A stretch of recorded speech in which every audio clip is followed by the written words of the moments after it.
Why is having a vote? What's behind that? What's the issue? I'm sorry, I'm screwing up your taping. I'm really... They should be accountable. Yes, good. Vote, accountable. What's behind all of those words? What? I can't hear you. I'm hard of hearing. Power. Yes. Never forget that we're in the power game. So you identify. That's your source of power. So I'm a constituent. So Representative John Kavanaugh, head of the House Appropriations Committee, in a group that we had at the Capitol. He says, I want you to put your address up there at the top of the letter so I know you're in my district.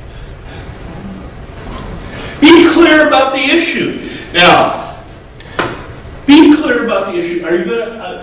Are you all willing to pretend for a minute with me?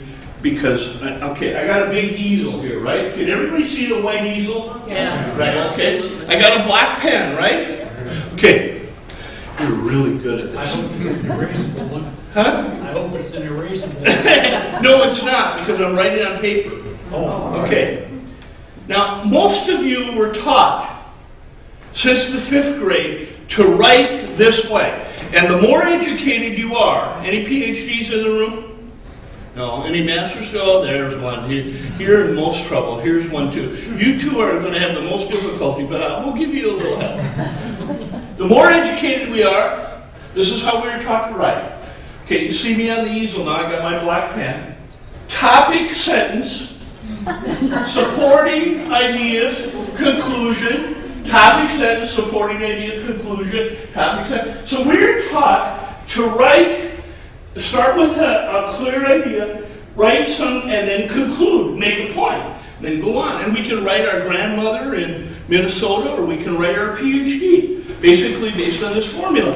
And because you're taught to think this way, when you write to a legislator, or you write a letter to the editor, you are taught to start out thinking about the topic, provide some context and ideas, and then have a punchline. What I'm going to teach you today is that you move the conclusion to the top. So instead of, the first thing you do is lead with power. I'm a constituent from your district. I belong to the Friends of the Library. We're 12,000 strong or whatever. And then you say, I want you to vote no on the cutbacks for the libraries in House Bill 2020 on Thursday. That's the conclusion. Instead of saying, dear Senator, I'm a Friends of the Library, we're 12,000. The libraries have proven to be a cornerstone of American democracy. We know that libraries contribute to ending poverty. We know that books are important, and access to knowledge through public libraries has been a cornerstone of what's made America great. Over the years, libraries have changed and improved, and today they continue to play this important role. So therefore, I want you is to see, you're taught to think in that way. You're taught to lead to a conclusion. I've been a librarian. I've been a volunteer for 20 years. You're taught, instead of moving the conclusion to the top and saying, I want you to vote yes. Instead of saying, therefore I want you to vote no, you put up the top. I want you to vote no. And then you fill in the blanks. Now why do we do it? Because on controversial issues, what we're going to get is, they're going to get 1,000 letters. 550. And here's what they're going to do. The staff and the legislator are going to go, yes, yes, yes, no, no, no. I don't know what the hell they're writing about. She's been a volunteer for 20 years. She lives in Winslow. She really cares about knowledge. She really thinks that every child, oh hell, I don't know. Yes, no. See, that little scenario is when you talk to staff, when they're counting. See, what do you do with that letter that you can't figure out? Well, we put it on a separate pile, and maybe at 12:30 at night when we've got time, we look at it. And I say, do you really look at it? Oh, heck no, we just leave it over on the side. Go on and count. So if you want to be effective You got to be clear about what you want, and you put it first. Now, this is the secret to a letter to the editor. Put the conclusion first. Now, 8 to 12 words. First sentence should be 8 to 12 words. Punchy, clever, interesting. Don't say, I support libraries. Say something clever. What would be a clever thing to say about libraries? Libraries are the best thing that ever happened to Western civilization. Say something that captures people, that you might be your conclusion. And because you've been taught since the 5th grade to write the other way, I'm going to let you all write your letter, draw your conclusion, and then remember the rule and put the conclusion at the top. So do it the old way, that's fine, but just do it. Okay?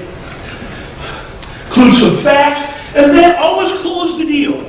Never, never, never not close the deal. Always say, always hold them accountable. You know, when the big pharmaceutical company goes in there, they don't say, please, give us money.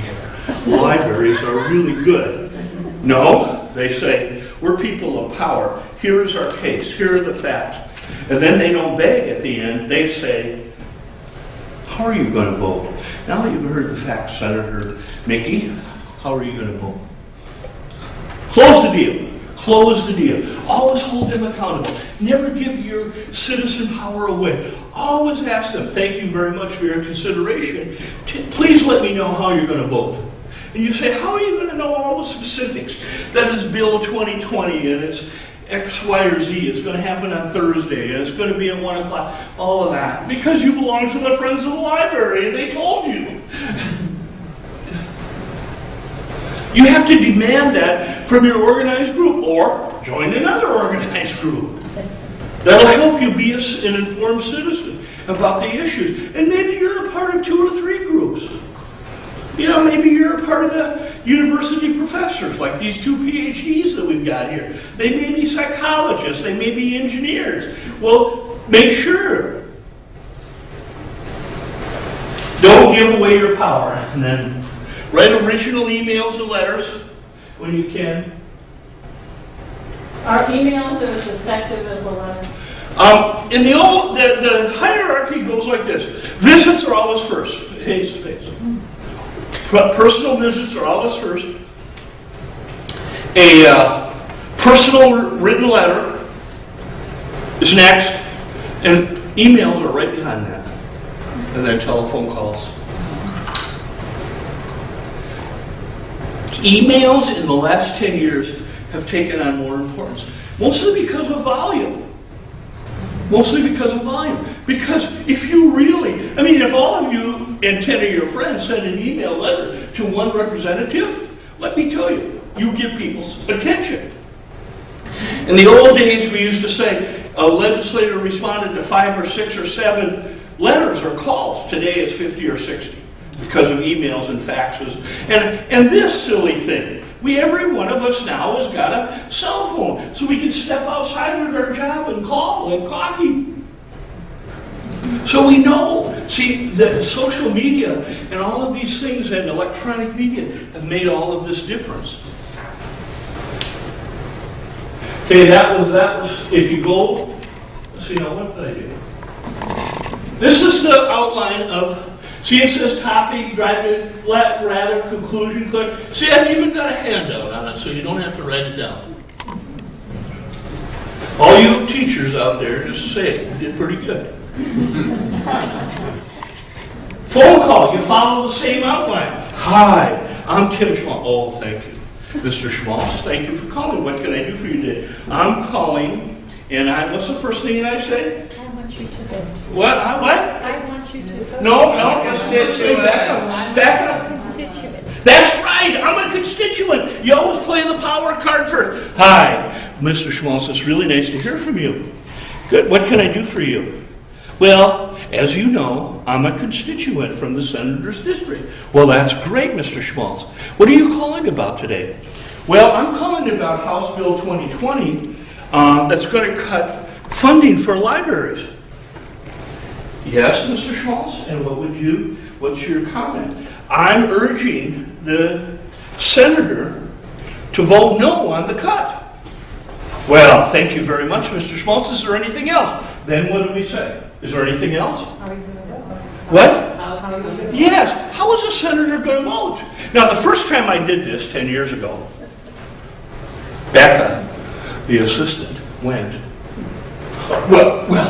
well, Tim, and she went from Mr. Schmaltz to Tim. Tim, I don't know. You could just hear him at the other end dancing. I don't know. He hasn't told me. We haven't talked about it. I go, Becca, it's okay. You just tell him that Tim Schmaltz called. I'm a constituent, and I want him to vote no. And maybe what you could do is send me an email, or you could call me, or he could call me, and let me know how he's going to vote. You notice what is happening here? All of a sudden, I'm in a power position. I'm the person who's not just begging, oh, Senator, well, no, I'm in a power position. I have the ability to say, wouldn't it be nice if you called me? And that, so I've retained my power. Now, I'm going to tell you 50, 60, 70%, they're not going to respond to you. That's not the point. The point is that you're holding them accountable. They know that you're watching and that you're asking the question and that you're going to watch the vote. Visit. Okay, we got about 15 minutes. Never go alone. The power differential is too big. Never go alone. At least one other person, and we recommended have go at least 2 other people. So 2 or 3, 3 or 4 people. This is the rules about not going alone. If you go alone, you can be easily written off as a zealot or fanatic. Oh my God. Here comes Schmaltz again. He's just fanatical about poor people and children. Then if there's 2 of you, here comes Schmaltz again. Looks like his wife will go anywhere with him. So if there's 2 of you, it's a zealot. Every zealot has got at least one friend. My wife will go almost anywhere with me. Hell, after 42 years, she better. So 3. When there's 3 and 4, you're taken seriously. You're a crowd. You're a group. You're a power. So always identify yourself as constituents. No longer we role play this, but we always say, hi. We say, Senator says, well, what are we here for today? Well, we're here to talk about House Bill 2020, the cutback in library funding. Before that, we would have said, well, who is this? And they always defer to somebody like me who's power, because they're comfortable with me, because they can co-opt me. I say, no, we always introduce ourselves, and we would say, hi, I'm a constituent. Yes, thank you. It's very nice. Where do you live, Atlanta? See, you can see that politicians are really good at controlling the conversation. So if I ask you where you're at, see, in the visit, I'm trying to find out. That's not an idle question. I want to know what precinct and district you're in. And you are? I'm Nikki Extra. You're a constituent? You're from Peoria. Very good. I'm Laura Matthews, and I'm a constituent from Phoenix. Phoenix, very good. This is very nice. I know our district, 12, it just runs all across here, has been gerrymandered. It's very good. So what brings us here today? And we practice. What brings us here today? To learn more. No, we're here, we practice it now. See, we practice it. We say, well, Senator, we're here today to urge you to vote no on House Bill 2020 that would cut library funding. Just say that to me. We're here to, I lost the whole thing. No, we're here to urge you to vote no. We're here to urge you to vote no on House Bill 2020 on House Bill 2020 to stop library funding. to stop Library funding. Okay. Oh, okay. Huh? I want to say not stop it, right? Not stop library funding. And you can see that we would say for a 45-minute visit, for a 15-minute visit, you want to practice 45. So we practice the introductions, then we practice it. Well, okay, I've never heard of this bill. I'm so glad that you came today. And then we might have somebody like Mickey. She has a fact sheet here, Jason and your association. Well, you've never heard about this, and then you'd say, well, we have a fact sheet here, Senator, for you, and we want to point out some important things. And then we wouldn't read it. We'd say bullet 1 and 3 are the ones that we want to talk about. Well, this is very good. I didn't know that libraries were actually cost effective. They contribute. Wow, that's pretty cool. Okay, and then in Health and Human Services, we try to bring somebody who's gotten services or done that along to tell their story. I've been taking care of my mom, and if you cut this services, she, blah, blah, blah. She's going to go into a nursing home and all of that. Well, thank you very much. And is there anything else? This has been really good. This is really interesting. A little rush to keep up, but interesting. Yeah, no, what's the last thing that we do? How do you want to vote? So, and then how would we decide who's going to ask the accountability question? How would we decide that? Constituents. They all agree. Who? The constituent. Yes, but if they're all constituents, You all said. Can they all ask? who? Can they all ask? Huh? Can we all One ask? person. No, just one, typically.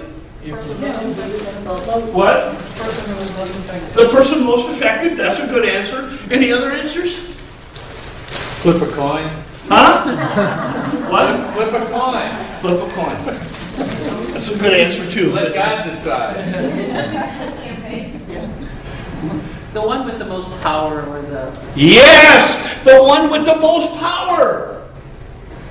So if we all had equal power, it doesn't matter. But if there was one person Somebody who represents a big group. yeah, or who had the most power in the group, maybe the person who's most sympathetic, maybe we don't know who the one. That's why we would say it's the one with the most power. Remember, this is always about power. We're not here to be their friend. We're here to get their vote. We're here to persuade them. This isn't a social occasion to be nice. You think the big pharmaceutical company goes in there and is nice? No, they understand. We're trying to get this guy's vote. And we as citizens can use the same techniques. Yes, sir. If you were in that group of 4, and one of that group had a longer standing relationship with that particular representative, would he be the best one perhaps? If he had the most power. If he had the most power. A long-standing relationship doesn't always mean, well, I have a long-standing relationship with a lot of legislators, and I'll have less power than any of you in a particular situation. Because what happens is that I can be handled. My councilman knows my speech by heart, Yeah. So you may be easily dismissed. and he knows who backs me up. Okay. The friends of the library. Yeah. These are the 4 dodges. We're going to do these in 2 minutes. First dodge is more information. Thank you very much for coming. I haven't heard about this. I have a few questions. How would we respond to, I need more information? What might we say? I'll be happy to send you more. No, you leaped ahead. No? No, what's the most obvious question? What do you need to know? What are your questions? Right, what are your questions? Yes? Could you go back just a minute? We were talking about who has the most power. I had some thoughts, but I'm curious what you would say. Go ahead. Well, I was thinking either, if they were a contributor to the campaign, if they were part of a group that contributed to them, maybe if they're an employer in their district. I don't know. I was trying to. Yeah, those are all the right questions. See, you're analyzing who has the most impact. It's really leverage. Huh? It's really leverage. Right. And you're trying to figure out who has got it in this particular city. Sometimes it's the most. Like a few years ago, we were role playing this, and we had a long role play, and we had one of the members of the group be a mother, and she described her situation as, I'm a mother who lost a son to suicide because of mental illness. Well, one of the role players was a young man about her age, and the group, about as big as you, decided that the young man had the most power. Not the doctor, psychiatrist in the visit, we set it up. Not the other person who told the story. Not the lobbyist. The young man who was the mother's same age. That she would be most sympathetic to that. The group decided that. Before or after you spoke to them? Huh? You decide all of this before you go in. Okay. Process. Thank you very much. I got a lot of information. We haven't talked about this in caucus. Caucus is a meeting of the party to discuss the bill prior to a floor vote. Caucus is a meeting of the party. It's a process vote. So how would we deal with the process, Dodge? I hope you'll influence the process. You jumped ahead, sir. That would be a good question. But simple questions. When is caucus? Can we attend? Are you going to discuss the bill? Will you be an advocate for it? You know, and you might have, because you came in from Apache Junction and you got a real life, you can't come. Well, the caucus is on 11 o'clock in the morning. You're on there on Tuesday, it's 11 o'clock on Wednesday. You say, well, you know, can we call you after the caucus? Holding them accountable, holding them accountable. Pandering. It goes like this. I have to do this one. Okay. Oh. Is caucus public? Pandering. Thank you so much for coming. And Mickey, the story you told about taking care of your mother before she died, you're just a saint. Elena, you've dedicated your whole life to this. Thank you so much for coming. With faces. Vincent, how did you that? I'm exaggerating. A couple years ago, I was doing a group like this of autism, parents of autistic children. And I said, when I came to the pandering, I said, well, this is what it is. And has anybody in this room ever been pandered to? And 12 people in the back raise their hand. You're saints for taking care of your children. All kinds of crap. Now, it may be genuine, but it's an attempt also to handle us and divert. So what do we do with somebody who's pandering? Ask them how they're going to vote. That's right. We redirect. We say, thank you very much. We really appreciate your support. See, remember that I've never used the word support. I always ask how they're going to vote. I don't ask people for their support. I'll give you my support. What's important for policymakers is their vote. And you go back, thank you very much. Thank you. We want to know how you're going to bait switches. Thanks for coming. Don't you understand that we have a $2 billion deficit? We don't have any money. My God, you're asking for more money. God help us. And it's sort of dismissive. The tone is talking down to you. Like, I always, at my age now, 64, 63, I love to have that happen to me because I did. God, I you know, sometimes in my meanest moments, I'm not mean very often, I think, you know, you're not even old enough to be my son. And you're telling me, but I don't do that. Bait and switch. So bait and switches, thank you very much. We appreciate that you have a big dilemma. However, libraries are important. How are you going to vote? Or whatever. Social services, domestic violence, whatever it is, we go back to it. Okay, what happens when they say no? You put your listening on. You never argue with them. You never debate. You say, well, I don't know, thank you very much. We're disappointed that you're not going to vote. Can you help us understand why you're going to vote no? You know, the Bible told me to. My wife told me to. We don't have any money. Whatever it is. But in that discussion of why he's explaining or she is explaining, you may find other common ground for the future. You never debate a policymaker who is a decision maker. You let other policymakers, you never get argumentative. You state facts, you clear up misinformation, you're clear, we got a minute, right? Okay, 5 minutes. This is it. This is it. Now, I'm going to come to the end. We got a lot of communication stuff in it. Join with others. What's his last name? Find your passion, find your voice, and find your power. I'm sorry that we didn't have more time. The larger has communication techniques.